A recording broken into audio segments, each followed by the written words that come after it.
Jadi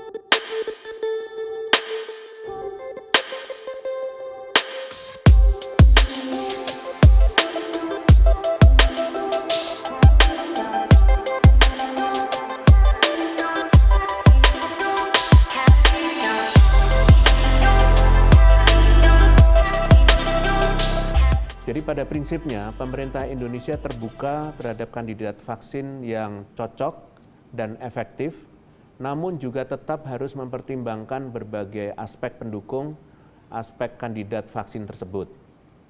Penting untuk diingat bahwa penanganan pandemi COVID-19 itu membutuhkan kolaborasi antara pemerintah, masyarakat, dan sektor swasta, serta lembaga internasional. Kolaborasi ini nantinya akan semakin meningkatkan efektivitas penanganan pandemi COVID-19 di Indonesia. Ingat pesan ibu,